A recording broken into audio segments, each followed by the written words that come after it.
Hello and welcome friends, sports 9 में आपका स्वागत है। वॉल पे आप देख सकते हैं टीम इंडिया ने किया व्हाइट वॉश। मतलब बांग्लादेश के खिलाफ ये जो सीरीज शुरू हुई थी, उम्मीद ये थी कि इस सीरीज में खूब सारे एक्सपेरिमेंट किए जाएंगे और हर किसी को मौका दिया जाएगा। देखना होगा कि कौन क्या कर सकता है उसके पोटेंशियल के हिसाब से, और भारत के लिए इससे बेहतर कोई सीरीज नहीं जा सकती थी। 3-0 से बांग्लादेश का व्हाइट वॉश कर दिया और इस मुकाबले में बहुत कुछ घटा। हैदराबाद में रनों की बरसात हो गई, बाउंड्रीज का तूफान आ गया और इस मैच में बहुत कुछ घटा। लेकिन सबसे पहले ब्रेकिंग न्यूज के जरिए आपको बताते हैं कि मैच में हुआ क्या, और उसके बाद चर्चा करेंगे कि क्या बड़ी चीजें हो गई। भारत ने बांग्लादेश को 133 रन से हरा दिया है और इस वक्त की सबसे बड़ी खबर यही हो सकती है। भारत ने बांग्लादेश को 3 मैच की सीरीज में 3-0 से हरा दिया। टीम इंडिया ने बांग्लादेश का व्हाइट वॉश कर दिया और इस मैच में हैदराबाद में बता दें कि यह मुकाबला था और भारतीय बल्लेबाजों का हैदराबाद में धमाका देखने को मिला। मतलब दिवाली आने में भी कुछ वक्त बाकी है, लेकिन पटाखे हैदराबाद में आज ही फूट गए। हैदराबाद में 20 ओवर में भारतीय टीम ने 297 रन जड़ दिए और इतना रन जब बन जाए तो उसके बाद किसी भी टीम के लिए बनाना मुश्किल हो जाता है। बहुत सारे रिकॉर्ड भारतीय टीम ने तोड़ दिए और इस पूरे मैच पर बातचीत करने के लिए हमारे साथ शिवेंद्र सर भी जुड़ गए हैं। और इंटरेस्टिंग बात यह है कि भाई शिवेंद्र सर की तबीयत थोड़ी सी नासाज है, लेकिन ऐसा मुकाबला हुआ कि इतने मैच, मतलब इतना तगड़ा ये मैच हुआ कि जुकाम के बावजूद सर ने हमें घर से ही ज्वाइन कर लिया है। सर, पहले तो दशहरा में ही दिवाली का ये अनुभव कैसा लगा आपको? बस ये समझिए, जैसा आपने बताया अभी कि थोड़ा सा जुकाम था तो नाक वाक बह रही थी, लेकिन वहां पर तो रन बहने लगे। जिस तरह से रनों की बरसात हुई है और जिस तरह से भारतीय टीम ने बल्लेबाजी की है और जीत और हार का जो फर्क है आयुष, आप वो देखिए।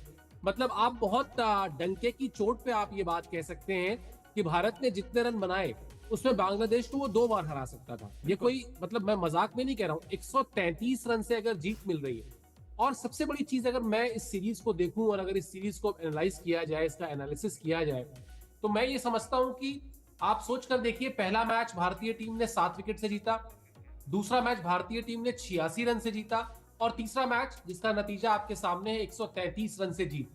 ये बताता है कि भारत और बांग्लादेश की टीम के स्तर में कितना फर्क है, एक बात। दूसरा ये बताता है कि भारतीय टीम हर फॉर्मेट में, अक्रॉस ऑल द फॉर्मेट, किस तरह की क्रिकेट खेल रही है, और खास तौर पे जिस फॉर्मेट में वो वर्ल्ड चैंपियन है वहां किस तरह की क्रिकेट खेल रही है। और तीसरी सबसे इंपॉर्टेंट बात जो मुझे लगती है इस सीरीज में, वो ये कि वो क्रिकेट फैंस जो पैसा खर्च करके टिकट लेके स्टेडियम में जाते हैं, अपनी टीम को चीयर करते हैं, अपनी टीम को फॉलो करते हैं, अपने खिलाड़ियों को प्यार करते हैं, उनको सम्मान देते हैं, उनको क्या कमाल का एंटरटेनमेंट दिया है इस टीम ने। आप सोच कर देखिए, आज की टिकट, या आप शायद पिछले मैच में, मुझे याद है आप बता रहे थे कि आपके कोई दोस्त थे जो वहां कानपुर में मैच देखने गए थे टेस्ट मैच के दौरान। क्या कमाल का एंटरटेनमेंट उनको देखने को मिला होगा जब भारतीय टीम ने सिर्फ 52 ओवर बल्लेबाजी की होगी और मैच हरा दिया होगा बांग्लादेश को। तो वैसे ही इस T20 सीरीज में जिन लोगों ने अपनी जेब से पैसे खर्च करके टिकट लिया होगा और स्टेडियम गए होंगे, उनका आप सोचिए, आज जब लगभग 300 रन बने और जिस तरह से संजू सैमसन ने बल्लेबाजी की और फिर निचले क्रम में और बल्लेबाजों ने बल्लेबाजी की, उनका पैसा वसूल एक बार नहीं हुआ होगा, 10 बार हो गया होगा। तो यही फर्क है जब आप फैंस की उम्मीदों पर, उनकी एक्सपेक्टेशंस पर खरे उतरते हैं और उनको बताते हैं कि देखिए, आप अगर हमें प्यार करते हैं तो हम आपको फक्र करने के, गर्व करने के मौके भी देते हैं। बिल्कुल, पूरी तरीके से मौके देते हैं, लेकिन मौका तो असली एक खिलाड़ी ने भुनाया है, नाम है संजू सैमसन।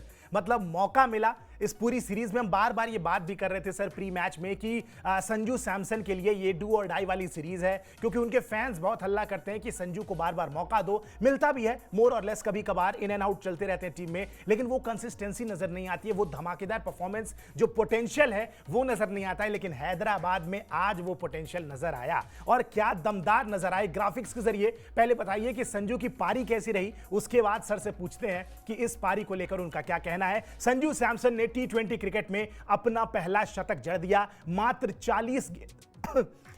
40 गेंदें उन्होंने ली और 47 गेंदों में 111 रन की ताबड़तोड़ पारी खेल दिया उन्होंने। तस्कीन अहमद के एक ओवर में 4 चौके और उसके पिछले ओवर में 5, मतलब 5 लगातार गेंदों पे 5 चौके जड़े। और उसके बाद रिसात हुसैन एक बड़े कमाल के लेग स्पिनर है, उनके एक ओवर में ही पहली गेंद डॉट रही और उसके बाद 5 गेंदों पर 5 छक्के जड़ दिए संजू सैमसन ने। और कुल मिलाकर 18 जिस तरीके की ये पारी खेली, 40 गेंदों में शतक पूरा किया। और इस तरीके की एक पारी चाहिए थी। जो भरोसा शायद मैनेजमेंट ने, गौतम गंभीर ने शिवेंद्र सर जताया, उन पे शायद उस मौके को पूरी तरीके से भुनाया है। और what better than a century, मतलब कहते हैं कि अगर आपको as a batsman T20 format में मौके को भुनाना है तो शतक से बेहतर क्या हो सकता है। मतलब आप कहेंगे सर दोनों हाथों से नहीं, हाथ पैर सर मुंह जो मिला हर तरीके से इस मौके को पूरी तरीके से भुना दिया। क्या कमाल की ये पारी रही।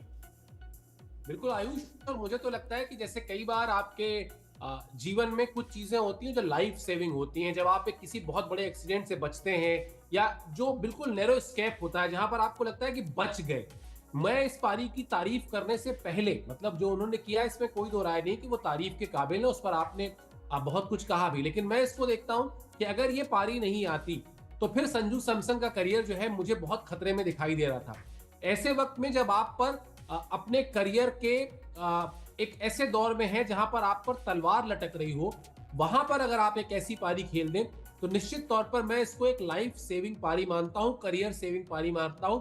आज से कुछ बरस बाद जब हम संजू सैमसन के करियर पर बातचीत कर रहे होंगे तो आप यकीन मानिए, आप लिख कर ले लीजिए, उसमें यह लिखा होगा कि आज की तारीख, आज का साल कैसे उनके करियर को बचाने वाला रहा।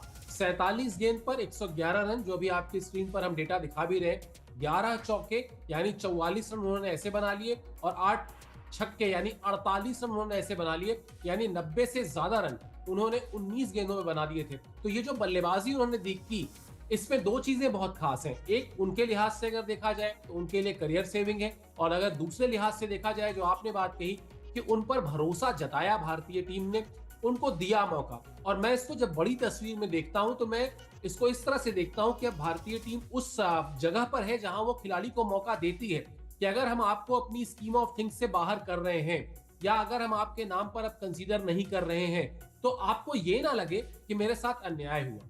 आपको हमेशा ये लगे कि नहीं, मैं अच्छा नहीं कर पाया, मुझे लगातार मौके मिले थे, मैं अच्छा नहीं कर पाया। अब मेरे इस फॉर्मूले को आप संजू सैमसन की आज की पारी पर अप्लाई करके देखिए।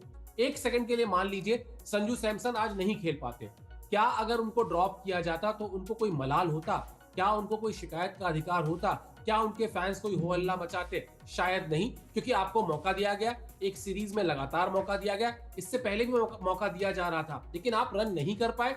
तो अब हर जगह पर विकल्प मौजूद है तो आपकी जगह नहीं बनती। लेकिन हुआ इससे उल्टा, उनके ऊपर टीम मैनेजमेंट ने भरोसा जताया तो उन्होंने कहा आप लीजिए, इस भरोसे का इनाम ये एक ऐसा शतक है जिसकी गूंज मतलब हिंदुस्तान में तो ही है, इस वक्त बांग्लादेश में भी है, क्योंकि जिस तरह से उन्होंने धुनाई की है और जिस तरह से आपने सारे वो आंकड़े बताए कि एक ओवर में 5 छक्के और दूसरे जो आंकड़े आपने दिए, मतलब वो आंकड़े अब T20 के रिकॉर्ड बुक में संजू सैमसन के नाम कुछ दिनों तक, कम से कम जब तक ऐसी कोई और खतरनाक पारी ना आ जाए, दर्ज रहने वाले हैं। बिल्कुल दर्ज रहने वाली। और सर कितनी बड़ी ये पारी थी, आप ऐसे इमेजिन करिए कि हमेशा सीरियस फेस, पोकर फेस बना के रहने वाले गौतम गंभीर, चाहे आप हैट्रिक ले लो, चाहे आप कुछ कर लो, उनका चेहरा हमेशा ऐसे रहता है। लेकिन वो गौतम गंभीर भी हंसने पे मजबूर हो गए, खड़े हुए, स्टैंडिंग ओवेशन दिया और वो स्माइल थी कहीं ना कहीं। वो सर वो स्माइल ये कहती है, मुझे लगता है कि देखिए, जिस बंदे को मैंने मौका दिया, जिसको मैंने ग्रूम लगातार करने की बात कह रहा था, मैं जब मैं शायद कोच नहीं भी था टीम इंडिया का, उसके पहले से मैं पैरवी करते आ रहा हूं एक तरीके से संजू सैमसन की, जो पोटेंशियल इस खिलाड़ी में है। और जब आपने कुछ चीज को सोचा हो, किसी चीज को, और वो जब हकीकत में बदले, अपने पोटेंशियल पे वो खिलाड़ी खेल के दिखाए, तब शायद वो स्माइल आती है। क्योंकि गौतम गंभीर के चेहरे पे स्माइल लाना बहुत मुश्किल बात है। और जिस तरीके की पारी खेली, कमाल की पारी है संजू सैमसन के लिए। बिल्कुल सर की बात से मैं सहमत हूं, करियर डिफाइनिंग पारी ये है, एब्सोल्युटली उनके करियर की शायद बेस्ट पारी होगी। और सबसे इंपॉर्टेंट, जैसे ग्राउंड पे टाइमिंग दिखाई, करियर में भी टाइमिंग दिखाई, एकदम परफेक्ट टाइम पे ये सेंचुरी आई है। चलिए, लेकिन इस मैच में आयुष, इसमें एक चीज और भी इंपॉर्टेंट है। आप ये देखिए कि आईपीएल नहीं था ये। आईपीएल में आप ऐसी पारी खेल दीजिए, बहुत से लोग खेल के जा चुके हैं। हमको आईपीएल का पहला ही मैच आपको याद होगा, ब्रैंडन मैककलम ने जो पारी खेली थी, और फिर उसके बाद अब तक उस पारी की चर्चा होती है। लेकिन हमेशा याद रखिएगा कि आईपीएल में खेली गई कोई भी पारी और भारतीय टीम के लिए खेली गई कोई भी पारी, दोनों पारियों का जब आप वेटेज निकालेंगे किसी खिलाड़ी के करियर में, तो वेटेज में आपको मतलब मैं अतिशयोक्ति नहीं कर रहा हूं, लेकिन जमीन आसमान का फर्क दिखाई देगा। बिल्कुल। आईपीएल में बहुत सारे वंडर बॉयज आए, आईपीएल में बहुत सारी इस तरह की करिश्माई पारियां देखने को मिली, लेकिन उन करिश्मों को अंतरराष्ट्रीय क्रिकेट में दोहराना ऐसा बहुत कम दिखाई दिया। और मुझे ऐसा लगता है, जो आप गौतम गंभीर के फेशियल एक्सप्रेशन की बात कर रहे हैं कि वो हंस रहे थे, मैं थोड़ी देर के लिए आपको ओलंपिक्स में ले चलता हूं, थोड़ी देर के लिए आपको क्रिकेट से बाहर ले चलता हूं। मनु भाकर इससे पहले वाले ओलंपिक्स में उनकी जो पिस्टल थी उसके साथ खबर आई कि साहब उसके साथ छेड़छाड़ हो गई और साहब वो जो है फिर वो नहीं जीत पाई। बहुत एक इम्पॉर्टेंट हमारे लिए कह लीजिए कि एक मेडल की बहुत ही स्ट्रांग कंटेंडर थी, लेकिन नहीं जीत पाई। उसके बाद जो कुछ भी हुआ वो हम सब जानते हैं, किस तरह से उनके और उनके कोच यानी जसपाल राणा के साथ मतभेद हुए और बहुत सारी खबरें आई, इतनी खबरें आई जिसका कि मतलब अगर आप निकालेंगे तो शायद मुझे लगता है कि नंबर गिनना मुश्किल हो जाएगा। लेकिन इस बार क्या हुआ? इस बार ये हुआ कि जब उन दोनों के संबंध वापस ठीक हुए और दोनों को समझ में आया कि शायद मेरे लिए इनसे बेहतर कोई कोच नहीं है, और कोच को समझ में आया कि मेरे लिए इस कैटेगरी में इनसे बड़ा कोई मेडल कंटेंडर नहीं है। दोनों ने जब एक दूसरे पर भरोसा किया, मैं हमेशा स्टूडियो से जब हम लोग बात करते हैं कितनी बार मैंने कहा कि ट्रस्ट फैक्टर जो होता है वो बहुत बड़ा होता है। आप मुझ पर भरोसा करिए, मैं आप पर भरोसा करूं, हम एक दूसरे पर भरोसा करें तो हम क्या कर सकते हैं, ये है आज की पारी। और गौतम गंभीर शायद इसीलिए खुश होंगे क्योंकि ये सिर्फ संजू सैमसन की कामयाबी नहीं है, इस कामयाबी में कहीं ना कहीं मुझे लगता है कि गौतम गंभीर की कामयाबी भी है, जो ये स्टेटमेंट देती है कि किसी को आप डिस्कार्ड करने से पहले, किसी को निष्कासित करने से पहले, या कह लीजिए किसी को खारिज करने से पहले उसको इतने मौके तो दीजिए कि कम से कम कहने को रहे कि हाँ हमने आपको मौके दिए थे। गौतम गंभीर उन पर तब भी वकालत करते थे, जो अभी आपने भी कहा, जब संजू सैमसन खेलते थे और गौतम गंभीर कोच नहीं थे। अब जब वो कोच हैं, उन्होंने कहा होगा निश्चित, और मैं आपको ये गारंटी बता रहा हूं, आज नहीं तो आप आज से 5 दिन बाद, 10 दिन बाद, 15 दिन बाद एक इंटरव्यू देखिएगा जो छपेगा, जिस इंटरव्यू में संजू सैमसन ये बताएंगे कि गौतम गंभीर, ये मैं भविष्यवाणी कर रहा हूं, जब आएगी तो आप बता दीजिएगा कि मैंने ठीक की थी कि नहीं, कि किस तरह से गौतम गंभीर ने कोच की जिम्मेदारी संभालने के बाद उनसे अलग से बात की, उनको ये समझाया कि तुम्हारे अंदर पोटेंशियल क्या है, तुम क्या कर सकते हो, तुम कहां गलती कर रहे हो, ये सब कुछ उनको बताया। और ये पारी जो मैंने खेली वो मैं उनको डेडिकेट करता हूं, ये मैं अभी लिख के दे रहा हूं, ऐसा कुछ दिन में आपको पढ़ने को मिलेगा। तो ये उस जो चेहरे पर मुस्कान थी, या जो खुशी थी, या जो जश्न का एक माहौल था, उस माहौल में कहीं ना कहीं ये मैसेज भी था कि खिलाड़ियों पर भरोसा करिए, उनको खारिज करने से पहले। ये पाकिस्तान की टीम नहीं है कि जहां पर आप कहिए कि साहब हर सीरीज के बाद 2 आदमी को बलि की बकरा बना दो, इसको बाहर कर दो, उसको बाहर कर दो, इसकी सर्जरी कर दो, इसका ऑपरेशन कर दो। ये ऐसा नहीं है, हम खिलाड़ी पर भरोसा करेंगे, और जब भरोसा करेंगे तो वही खिलाड़ी हमको नतीजे देंगे। बिल्कुल जी, वही खिलाड़ी हमें नतीजे देंगे, और बिल्कुल इस बात में तो कोई दो राय है नहीं। पाकिस्तान को शायद इस सीरीज के बाद भारत से यह सीखना चाहिए कि टीम कैसे बनाई जाती है। This is how you build a team, this is how you build a team. कई सालों से लगातार काम होता है। जिस तरीके से राहुल द्रविड़ आते हैं, पहले अंडर 19 को कोचिंग देते हैं, सीनियर टीम के कोच बनते हैं, एनसीए में ग्रूमिंग करते हैं, और उस चीज को अब कैरी फॉरवर्ड गौतम गंभीर करते नजर आ रहे हैं। तो कहीं ना कहीं टीम इंडिया से बहुत कुछ सीखने लायक है, ना सिर्फ पाकिस्तान बल्कि वर्ल्ड क्रिकेट को। एनीवेज, इस मुकाबले पे वापस आते हैं। सर ने मुझे थोड़ा सा ओलंपिक की तरफ ढकेल दिया था, लेकिन coming back to this firework जो हैदराबाद में हुआ है, एक बार फिर से आपको बताते हैं कि यहां पे और भी कुछ हाइलाइट्स थे। संजू सैमसन ने कमाल की पारी खेली, लेकिन उसके इर्द गिर्द और भी बहुत सारी पारियां थी। ग्राफिक्स के जरिए सबसे पहले बताते हैं कि क्या ताबड़तोड़ पारी रही। कप्तान साहब सूर्य कुमार यादव, मतलब इनके लिए क्या एडजेक्टिव्स यूज किए जाएं, जिस तरीके की पारी उन्होंने खेली। 75 रन की ताबड़तोड़ पारी खेल दी 200 प्लस के स्ट्राइक रेट से। Nothing knew about Surya Kumar Yadav. और नीचे आके हार्दिक पांड्या ने मात्र 18 गेंदों में 47 रन जड़ दिए। और एक बार फिर से मतलब जिस तरीके की पारी खेली है, कमाल। और उसके बाद अभिषेक शर्मा ने हालांकि एक बड़ा मौका गंवा दिया। लगातार 3 मैच में उनको एक मौका मिला। टीम इंडिया में अगर आप स्क्वाड पे नजर डालेंगे तो इकलौते डेजिग्नेटेड ओपनर हैं जिन्होंने आईपीएल से लेकर हर जगह ओपनिंग की है। मौके को कहीं ना कहीं उन्होंने गंवा दिया। तीनों मैच में फ्लॉप रहे, लेकिन मयंक यादव ने समा तब और बांध दिया जब भारतीय पारी खत्म हुई और पहली ही गेंद पर बांग्लादेश की पारी के वो विकेट मिल गया। पहली ही गेंद पर विकेट लेने वाले मात्र चौथे गेंदबाज बन गए, और यह कारनामा बहुत कम लोगों ने किया है। मयंक यादव के करियर में भी आज का मैच याद रहेगा उनको, एटलीस्ट पहली गेंद पे जो उन्होंने विकेट लिया। लेकिन शिवेन सर, हार्दिक पांड्या को लेके एक सवाल आपसे रहेगा। सूर्या की बैटिंग पर भी आपसे एक रिस्पांस चाहूंगा कि किस तरीके की थी, लेकिन उनके लिए तो चलिए एडजेक्टिव्स कम पड़ जाते हैं। हार्दिक पांड्या में सर ऑलरेडी स्वैग बहुत है, लेकिन इस सीरीज में स्वैग 2.0 नजर आया हार्दिक पांड्या का। चाहे पिछले मैच में वो स्लैश देख लें, एकदम खड़े खड़े ऐसे स्लैश लगा दिया, बिल्कुल नो लुक शॉट्स लगा रहे हैं, खड़े खड़े छक्के मार रहे हैं, देख भी नहीं रहे उस तरफ। आज फिर एक बार कुछ उस तरीके की ही पारी देखने को मिली, और वो कवर्स के ऊपर से जो छक्का लगाया, मतलब मेरे व्हाट्सएप ग्रुप में जितने भी दोस्त हैं सर, हमारे बीच में ये चर्चा होने लगी कि मतलब क्रिकेट की जो टेक्स्ट बुक होती है उसकी धज्जियां उड़ा दी हार्दिक पांड्या ने। आप कहते हैं कि आप शॉट लगाइए, बैकलिफ्ट ऊंची होनी चाहिए, अगर आप बहुत लॉन्ग रेंज से शॉट लेके आएंगे तो आपकी शॉट को रेंज मिलेगी, लंबा जाएगा।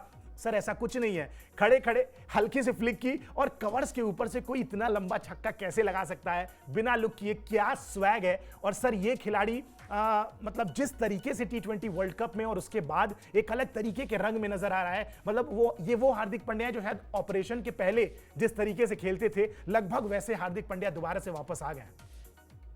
बिल्कुल आ गए हैं, और ये इससे ज्यादा खुशी की बात कुछ हो नहीं सकती भारतीय क्रिकेट के लिए। वो अपने खेल को एंजॉय कर रहे हैं, सबसे जरूरी होता है। आयुष, मैं मतलब 1999 से इस इंडस्ट्री में क्रिकेट के मैचेस देख रहा हूं, कवर कर रहा हूं और जा रहा हूं, खिलाड़ियों से बात कर रहा हूं, और हर खिलाड़ी के मन में एक चीज होती है कि हम अभी अपने गेम को एंजॉय कर रहे हैं। हार्दिक पांड्या एक ऐसे मेरे ख्याल से एक ऐसे कैरेक्टर हो गए हैं इस वक्त, अगर आप भारतीय क्रिकेट में देखें, क्या कुछ उन्होंने नहीं देखा है। मतलब अगर आप डाउनफॉल्स में जाए, सबसे पहले शुरुआत करते हैं, वो टीम में आते हैं, एक शो पे जाते हैं, महिलाओं को लेकर एक विवादित टिप्पणी में कुछ कहते हैं और उनको टीम से ड्रॉप नहीं किया जाता, बैन किया जाता। उसके बाद आ जाइए आप फिटनेस, जो किसी भी खिलाड़ी का सबसे इंपॉर्टेंट एस्पेक्ट होता है, वहां उनकी स्थिति ये हो जाती है कि मैच कवर करने गए जो कैमरे होते हैं वो टीम की प्रैक्टिस से ज्यादा उनके ऊपर फोकस कर रहे होते हैं कि वो क्या कर रहे हैं, वो दौड़ पा रहे हैं नहीं दौड़ पा रहे हैं, गेंदबाजी कर पा रहे हैं नहीं कर पा रहे हैं, बैटिंग कर पा रहे हैं नहीं कर पा रहे हैं। फिर आप उनके पर्सनल लाइफ में आ जाइए। पर्सनल लाइफ में क्या होता है, शादी होती है, और अभी उन शादी की बहुत ही चकाचौंध वाली तस्वीरें सोशल मीडिया में घूम ही रही होती हैं हर कुछ दिन बाद। तब तक खबर आती है कि नहीं साहब, वो संबंध खराब हो गए और अब जो है वो अलग होने की नौबत आ गई है। ये सब कुछ आसान नहीं होता। अगर आप थोड़ी देर के लिए बैठ के तसल्ली से सोचिए कि मेरे ऊपर इतना कुछ बीता कि मैं, और ऐसा कोई बहुत मेच्योर, कोई बहुत ऐसा लेगेसी नहीं है कि कोई बहुत बड़े परिवार से आते हो, बहुत एक नॉर्मल परिवार से आते हैं। हर वो संघर्ष उन्होंने देखा है जो एक आम आदमी अपने जीवन में देखता है। कॉमन आदमी की बात की जाए, बैन होना, अनफिट होना, पत्नी से अलग होना, और उसके बाद कप्तानी मिलना, और मिलने पर भी हूट होना। मतलब कप्तानी मिली उनको और वो जाकर वहां हूट हो रहे हैं लोग, उनको हजारों की तादाद में आए लोग स्टेडियम में उनको बू कर रहे हैं। उसके बाद T20 में उनके पास कमान थी, कमान लेकर दे दी गई सूर्य कुमार यादव को। ये सारी चीजें जो मैंने बताई आयुष, इसलिए बताई कि किसी भी एक आम आदमी के लिए, उसको तोड़ने के लिए, उसको पटरी से उतारने के लिए, उसको अपने लक्ष्य से हटाने के लिए, ये सारी चीजों में से एक चीज काफी होती है। लेकिन हार्दिक पांड्या एक ऐसे खिलाड़ी हैं जो कहते हैं नहीं, दे दो और एक दो टेंशन और दे दो, हम जब मैदान के भीतर जाएंगे तो इन सारी टेंशन्स को घर पे रखकर जाएंगे, हमको मैदान के भीतर जाके कुछ भी बैगेज लेके नहीं जाना है। और क्या पारी उन्होंने खेली है।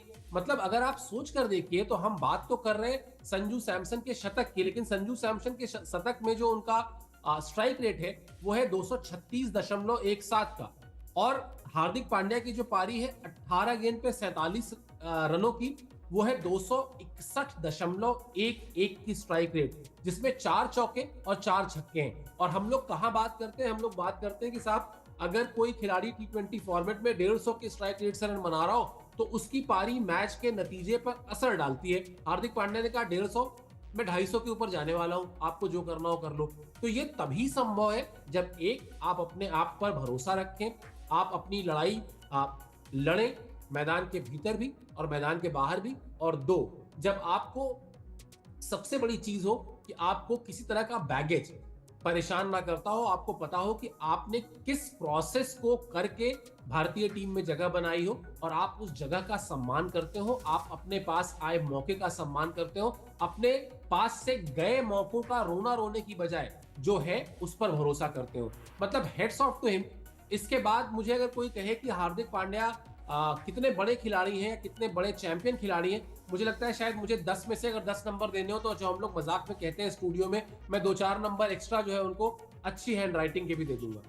बिल्कुल पूरी तरीके से हैंड राइटिंग के मुझे तो लगता है सर ग्रेस मार्क्स ही उनको 100 नंबर दे देना चाहिए। परफॉर्मेंस तो जो है वो है बिल्कुल, क्योंकि क्या कैरेक्टर है, जिस तरीके से आते हैं मैदान पे, एक लाइवलीहुड मतलब माहौल सा जमा रहता है, गेम से करते हैं, कैचेस करते हैं, बल्लेबाजी से करते हैं, जिंदगी में आसपास जो गुजरा उन सब से निकल के इस तरीके की परफॉर्मेंस। और ऑन फील्ड बिल्कुल भी ऐसा नजर नहीं आता है कि शायद उनको कप्तानी हटा के वो किसी और सूर्या को कप्तान बनाया गया, तो इस चीज का मलाल उनके जहन में है। दोनों की क्या बॉन्डिंग नजर आती है। इनफैक्ट एक छोटा सा वाकया बताता हूं सर, जब सूर्य कुमार यादव आउट हुए और हार्दिक तब अंदर जा रहे थे, उस जगह उस पॉइंट ऑफ टाइम पे हार्दिक ने कुछ तो ऐसा बोला, सूर्या हंसने लगे, एक सेकंड के लिए पलटे और फिर उनको कुछ कहा और फिर वो पवेलियन की तरफ आए और हार्दिक ने ज्वाइन किया। तो कहीं ना कहीं वो जो कमराडरी है इतने सालों से जो मुंबई इंडियंस के लिए खेलते आ रहे हैं, फिर इंडियन टीम के लिए खेलते आ रहे हैं, वो चीज कहीं ना कहीं नजर आती है। कमाल की पारी के लिए हार्दिक पांड्या ने क्रूशियल रन्स जो हैं वो नीचे डाउन द ऑर्डर आके बनाए हैं। ऐसा ही कुछ उनसे उम्मीद की जाती है, वही काम वो लगातार इस पूरी सीरीज में करते नजर आए हैं। बाकी बल्लेबाजों पे भी नजर डालते हैं। आंकड़े आपकी स्क्रीन पे आ रहे हैं। 34 रन रियान पराग ने भी बनाए, 13 गेंदों में 1 चौका 4 छक्का, एक अच्छा मौके को भुनाने की कोशिश की, डिसेंट। आज उनको प्रमोट भी किया गया, थोड़ा ऊपर भेजा गया, क्योंकि पहले 2 मैचों में शायद उनको ज्यादा मौके नहीं मिल पाए थे, बहुत लोअर डाउन दी ऑर्डर बल्लेबाजी आई थी, इसलिए आज ऊपर बल्लेबाजी का मौका मिला। रिंकू सिंह ने 8 रन की नाबाद पारी खेली। अभिषेक शर्मा पे सर आपसे एक कॉमेंट लेना चाहूंगा, मतलब निराश किया 3 मैच। चलिए पहले मैच में रन आउट हो गए, थोड़े से अनफॉर्चुनेट माने जाएंगे, लेकिन इसके बावजूद जिस तरीके से तीनों मैच को भुना, मतलब 3 मैच थे आपके पास और गौतम गंभीर शायद जहां पे संजू के शतक को देख के स्माइल कर रहे थे, अंदर अंदर उनको तकलीफ हो रही होगी इस बात को लेके कि अभिषेक शर्मा जिनके पास ये सबसे बेहतरीन मौका था, डेजिग्नेटेड इकलौते ओपनर टीम में पूरे स्क्वाड में फिक्स था कि भाई तीनों मैच इनको तो खेलने को मिलेंगे ही मिलेंगे। पहले मैच में अनफॉर्चुनेट, लेकिन बाकी दोनों मौके कहेंगे आप गंवाए, वो भी आज जब अपने होम ग्राउंड पे खेल रहे थे सर, हैदराबाद में, जहां पे खूब सारे रन वो ऑलरेडी बना चुके हैं, इस ग्राउंड को बहुत बेहतर तरीके से जानते हैं। कहीं ना कहीं मौका गंवा दिया उन्होंने तीनों मैच में इस पूरी सीरीज में। बिल्कुल मौका गंवा दिया आयुष, लेकिन मैं इसको इस तरह से देखता हूँ, 2 चीजें इंपॉर्टेंट देखता हूँ। एक तो ये देखता हूँ कि 24 साल के हैं अभी और उनको लाइसेंस टू किल देकर ही भेजा जाता है, मतलब उनसे कहा भी नहीं जाता कि हमसे आपको एक्सपेक्टेशन है कि आप बहुत गेंद और बल्ले की लाइन को मिलाकर बल्लेबाजी करेंगे। तो एक तो ये है। हाँ, मैं फिर आपकी बात से सहमत हूं कि मौके उन्होंने गंवाए, लेकिन 2 चीजें जो मैंने कहा, एक उम्र उनके साथ है अभी, इसलिए कोई टेंशन नहीं है। और थोड़ी देर पहले मैं बात कर रहा था, देखिए अभी बड़ा उदाहरण अभिषेक शर्मा उसका बड़ा उदाहरण है। मैं यही बात कर रहा था कि आईपीएल में इस तरह की तमाम करिश्माई पारियां खेली गई हैं और अलग अलग एडिशन जो आईपीएल के हुए हैं उसमें आप उठा के देख लीजिए, कभी किसी डोमेस्टिक प्लेयर ने खेली, कभी किसी इंडियन प्लेयर ने खेली, कभी किसी विदेशी खिलाड़ी ने खेली, लेकिन उसको इंटरनेशनल करियर में, इंटरनेशनल क्रिकेट में उस तरह की पारियों को कन्वर्ट करना सबसे बड़ा चैलेंज यही तो होता है। तो अभी अभिषेक शर्मा आप ये कहिए कि हाँ, हमसे आपसे ज्यादा मायूस वो खुद होंगे, क्योंकि वो ऐसा नहीं कि उनको वो काम करना नहीं आता है, वो काम वो कर रहे हैं। आईपीएल में जिस तरह से उन्होंने इस बार बल्लेबाजी की, मतलब चाहे वो आप दिल्ली का मैच उठाकर देख लीजिए, चाहे आप हैदराबाद का कोई भी ऐसा मैच उठा के देख लीजिए, 3 मैचेस जहां तक मुझे याद है जहां 250 से ज्यादा का स्कोर उन्होंने ट्रेविस हेड के साथ मिलकर बनाया था, तो वो खुद से बहुत मायूस होंगे। हाँ, लेकिन इसको मैं कोई बहुत बड़ा डेंट इसलिए नहीं मानता हूं क्योंकि उनको जिस तरह का रोल उनके लिए सोचा जा रहा है, किसी हिंदी फिल्म में जैसे होता है ना कि कुछ कैरेक्टर्स ऐसे होते हैं जिनके लिए डायरेक्टर सोचता ही है कि यार इसको ना हम बस पूरी फिल्म में, अगर आप मान लेते हैं लेट्स से 2 घंटे की फिल्म है तो शायद हम इसको 5 मिनट का ही रोल देंगे, लेकिन वो 5 मिनट के रोल में काम ऐसा करके जाता है कि आपको हमेशा याद रहे। तो इस तरह का रोल उनको दिया गया है। मायूस वो हमसे आपसे ज्यादा होंगे, ये मैं सहमत हूं कि हाँ, हाथ आया, मौका उन्होंने गंवाया है, लेकिन अभी एंड ऑफ द रोड नहीं है। एंड ऑफ द रोड नहीं है। चलिए बहुत बहुत शुक्रिया शिवेन सर, मतलब घर से आप जुड़े हमारे साथ और इतना एक्साइटिंग मैच हो ही गया कि क्या करें, जुकाम है सर को, फिर भी घर से ज्वाइन किया हमें, और बहुत बहुत शुक्रिया जो इंपॉर्टेंट पॉइंट्स थे उन पे अपनी बात रखने के लिए। फिलहाल इस ब्रॉडकास्ट में इतना ही। भारतीय टीम ने 3-0 से कहीं ना कहीं परास्त कर दिया बांग्लादेश को, व्हाइट वॉश कर दिया इस सीरीज में। एक्सपेरिमेंट वाली एक सीरीज थी और इस सीरीज में जो एक्सपेरिमेंट गौतम गंभीर ने किए ऑलमोस्ट सारे सफल हुए हैं। Team India at the end of the day will be a happy dugout कि जो भी उन्होंने करने की कोशिश की सब कुछ सही साबित हुआ है और कहीं ना कहीं भारतीय मैनेजमेंट पूरी तरीके से खुश होगा। 3-0 सूर्य कुमार यादव नए कप्तान है T20I के, एक और सीरीज विन उनके लिए। हालांकि बांग्लादेश उतना टफ चैलेंज नहीं था, लेकिन स्टेप बाय स्टेप धीरे धीरे आगे बढ़ेंगे। यंग गन्स को ग्रूम कर रहे हैं। टीम इंडिया भी T20 फॉर्मेट में ट्रांजिशन फेज से गुजर रही है। कहीं ना कहीं ये कमाल का मुकाबला था, कमाल की ये सीरीज रही थी और आगे भी बहुत सारा क्रिकेट इंडियन टीम का शेड्यूल है। हर मैच, हर सीरीज पे हमारी नजर बनी रहेगी। फिलहाल इस सीरीज के लिए टाटा बाय बाय। हर एक नए मैच पे आपको सारी डिटेल्स लेकर आएंगे, सारे कुछ बताएंगे क्या कुछ होता है आगे। इंडियन टीम की सीरीज में न्यूजीलैंड आने वाली है, भारतीय टीम साउथ अफ्रीका जाएगी, ऑस्ट्रेलिया का वो दौरा आने वाला है। लेकिन फिलहाल इस ब्रॉडकास्ट में मुझे यानी कि आयुष मिश्रा को यहीं पे इजाजत दीजिए। आप हमारे साथ जुड़े रहे, आपका बहुत बहुत शुक्रिया। नमस्कार।